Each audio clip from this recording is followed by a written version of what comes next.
J'avoue, je reconnais et je fais mon mea culpa. Ça fait un moment que je ne parle plus trop de cinéma français sur cette chaîne, alors qu'à la base c'était quand même un de mes chevals de bataille, rappeler aux gens que le cinéma français a aussi ses qualités et que parfois le prendre de haut, et ben voilà. Et ben avec ce film, je pense que je vais rester avec les défenseurs du cinéma français, mais même avec ceux qui sont contre le cinéma français en règle générale. J'espère. Après, généralement, tu te fais insulter par les deux camps aussi, enfin comme d'hab, quoi. YouTube, quoi. Mais on commence par quelques images et on revient pour parler du film. Allez, c'est parti. Wouh!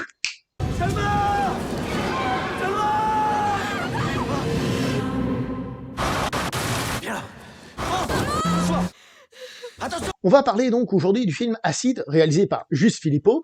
Juste Philippot qui avait réalisé, il y a 3 ans, le film La Nuée, qui a plutôt marqué les gens. Pourquoi? Parce que c'est un film français de genre. Voilà. Semble-t-il que le cinéma français de genre est en train de reprendre du poil de la bête. Et déjà, avec ce film précédent, il avait montré que, qu'il pouvait faire des effets spéciaux très corrects, un film qui arrivait à créer le suspense et tout. Et là, il nous revient avec Acide. Tout comme La Nuée, ce film a un message très écologiste. Est-ce que c'est négatif? Non. Avis personnel, non. Et en plus, c'est dans l'air du temps, ça joue sur les peurs des gens. Enfin, ça c'est classique, le cinéma a toujours fait ça. Donc pour moi, c'est plutôt une qualité. Sa thématique, son choix scénaristique, c'est une bonne chose. Et ça passe bien. Mais, on va revenir au tout début du film. Au tout début du film, on voit des gens, on va dire des manifestants, pas contents du tout, qui se fâchent avec des gens, puis il y a la police qui intervient, les CRS et tout ça. Et déjà là, on a deux choses. La première, c'est la petite astuce de mise en scène. Parce que le film va s'amuser à cadrer le truc comme ça, comme si c'était un téléphone, comme si c'était un short YouTube, hein, des fois, hein, et à des moments, pouc, l'écran devient plus large.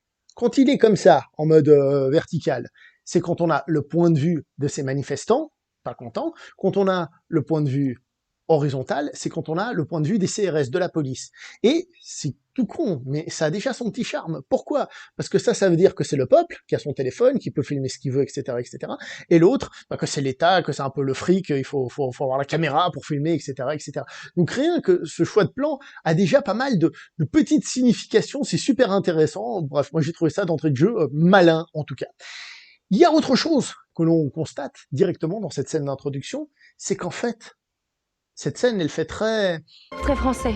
Pourquoi? Pourquoi? Eh ben, tout simplement parce que c'est un peu l'image qu'on a en France ces derniers temps, qu'on le veuille ou non, hein. Je veux dire, et ces images sortent du territoire français pour un film comme celui-là, qui, je pense, a des ambitions aussi internationales, on va dire, en tout cas la Belgique, hein, c'est sûr, puisqu'il se passe en grande partie en Belgique. Je veux dire, euh, c'est une image que la France transmet ailleurs. Et donc, bah voilà, d'entrée de jeu, c'est ça. Ensuite, on a le début du film. Et le début du film, eh ben, vous savez quoi? On a encore un film qui fait, Très français. encore une fois, mais pourquoi? Est-ce que c'est un défaut? Ben, je ne trouve pas. Parce qu'en fait, c'est très intéressant. Déjà, premièrement, le film, certes, il va partir dans le fantastique, dans le film catastrophe, mais c'est un film français qui s'assume en tant que film français. D'accord? En tant que film français. Ce qui veut dire que ce n'est pas un film qui essaye de la faire à l'américaine, même si évidemment peut-être il y a une influence, on va pas le nier, mais c'est pas un film qui se la joue à l'américaine ou à l'espagnol. Non, non, c'est un film français. Vous voyez ce que je veux dire? Et qui garde cette identité cinématographique française d'entrée de jeu. C'est-à-dire tous les stéréotypes du film français qui est un film social, machin, c'est là, c'est là. Et pour moi, c'est aussi une qualité par rapport au spectateur. Je m'explique. Il y a le quotidien de tout le monde, mais le cinéma, on le sait que ce n'est pas la réalité. Si jamais vous le saviez pas, je me permets de vous le dire. Ce n'est pas la réalité. Et donc, en reprenant, on va dire, des archétypes, des clichés de ce que c'est que le cinéma français, en fait, il nous amène dans un quotidien cinématographique français, un quotidien cinématographique français, pour mieux le casser derrière et mieux nous surprendre avec ce qui va se passer. Vous êtes très français, en fin de compte. Merci. Au niveau des effets spéciaux, c'est très bien. Franchement, et quand je parle des effets spéciaux, je parle pas que des nuages et tout ça, je parle même cette pluie, et puis avec justement, comme c'est acide, il y a la vapeur qui en sort et tout, c'est très bien fait. Parfois, on peut avoir l'impression qu'il y a un petit côté cache-misère. Il y a un petit côté cache-misère. Mais ce n'est pas forcément un défaut. Parce que un grand film, c'est un film qui, justement, arrive à sublimer son budget. C'est-à-dire un film qui arrive à faire des choses en faisant justement des cache-misères et tout ça, mais en les utilisant correctement pour qu'à l'écran ça passe. Je suis pas en train de vous dire que ce film est un grand film de l'histoire du cinéma, hein, tranquille, mais on sent parfois qu'il y a un petit côté cache-misère, mais ce côté cache-misère, eh ben il fonctionne. J'ai envie de dire, le film fonctionne au premier degré. C'est pas oui je vois, mais tu peux le voir, mais ça passe super bien. Et comment on fait ce côté, comme j'ai dit, cache-misère? Ben, parfois avec des situations, évidemment pas trop globales, pas trop à l'américaine, hein, comme j'ai dit, même s'il y a des scènes où il y a plus de monde, mais plus restreintes. On a aussi beaucoup de flou, je pense. Hein, quand on a du flou derrière les personnages, alors ça sert le film, évidemment. Mais il y a aussi un côté pour éviter que l'on voit peut-être ce qu'il y a derrière, pour qu'on ait plus l'imagination qui rentre en ligne de compte, etc. Et donc, ma foi, sans partir dans l'extraordinaire, c'est vachement bien foutu. Je profite pour dire que le film est un film avant tout un catastrophe. C'est un film catastrophe. Hein. Mais ce n'est pas un film catastrophe à la Roland Emmerich, hein, on est d'accord. Hein, c'est un film catastrophe qui va plutôt aller vers l'horreur. Vous voyez, Roland Emmerich, c'est du film catastrophe en mode cinéma d'action, popcorn, divertissement. Là, c'est plus dans le sens horrifique. Vous voyez, mais c'est quand même un film catastrophe avec tous les tenants et les aboutissants. On est face à une forme d'apocalypse dans le film. Je trouve ça bien, après chacun son avis. Hein. Ce qui fait que le film va prendre les codes du film catastrophe, mais, comme j'ai dit, un peu plus restreint, et en jouant sur certains aspects, un peu la peur et tout ça. C'est d'ailleurs pour ça que le film est très gris et très sombre. Le gris et le sombre qui aide aussi, on le sait, à cacher un peu parfois des trucs, hein, un peu cache-misère, comme je disais, mais si, c'est bien fait, qu'est-ce qu'on va dire? Ben, on dit que c'est bien fait, c'est tout. On le précise, mais on dit que c'est bien fait, voilà. Qu'est-ce que je peux dire encore sur la mise en scène en tant que telle, juste qu'elle est efficace. Ça fonctionne franchement bien. Comme j'ai dit, le passage entre le film français normal et quand on passe à autre chose, je trouve que ça fonctionne très bien.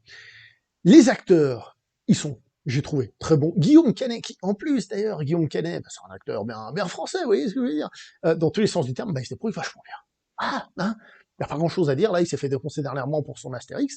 Dans ce film, il est très bon acteur. Je trouve qu'il est très très bien. On a l'actrice, je veux dire son nom, Patience Münchenbach, pardon, désolé.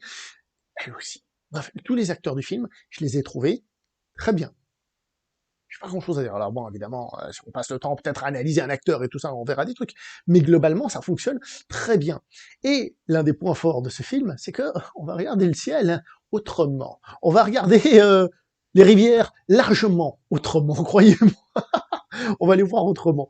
Donc ça, c'est tout l'aspect que je trouve vraiment réussi dans ce film, qui pourra peut-être passer pour un film un peu lent aux yeux de certaines personnes ou autres, mais c'est aussi justement parce que c'est pas un film qui va chercher à faire dans le grand spectacle. Il ne dure qu'1h40. Dernier point fort, les personnages. Je vous ai fait des liens avec Emmerich et compagnie, c'est pas pour rien. Les personnages dans ce film sont imparfaits. Ils font parfois des conneries. Ils sont imparfaits. Le personnage interprété par Guillaume Canet a des parts sombres. Il va même faire des trucs à des moments qui sont un peu... Mais c'est aussi, encore une fois, une qualité du film pour moi. Si vous regardez les films catastrophes, alors Roland Emmerich, je vais le répéter, mais ce genre-là, généralement les personnages principaux sont montrés comme des gens qui méritent de survivre, comme des gens bien, comme des gens qui vont essayer de se démêler, de se dépêtrer de cette situation, et ça fonctionne bien, en règle générale. Moi j'aime bien, voilà. En tout cas. Et là, comme j'ai dit, il y a une part plus sombre qui rentre en ligne de compte, et ça pose des questions de morale. Alors, pour ceux qui ne le savent pas, autopromo, pour les membres de la chaîne, je suis en train de faire une rétrospective western dans lequel, au passage, on met un petit peu de réflexion sur ce qu'est la morale, hein, la vengeance, tout ça, dans le western italien et compagnie. Donc, on discute de tout ça, donc pour les membres, vous reprenez un peu ce qu'on a dit, puis vous le mettez là, hein, j'ai encore d'autres trucs à vous dire sur le sujet, et c'est intéressant.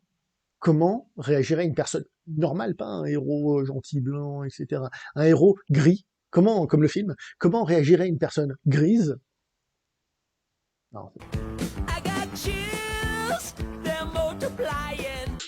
non, comment, c'est pas John Travolta, comment va faire un personnage gris dans ce monde? Comment il va se comporter? Est-ce que ça va être quelqu'un de bien? Est-ce que ce qu'il va faire, c'est le bien? Oui, il va se battre pour lui-même et pour sa famille, mais est-ce que c'est bien ce qu'il fait? Est-ce qu'il n'y a pas aussi une part de personnel et tout ça?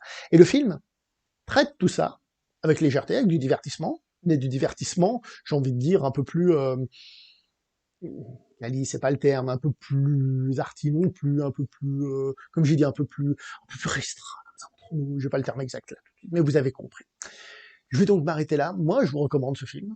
Et voilà, j'espère que vous l'apprécierez. Franchement, je trouve qu'il a plein de qualités.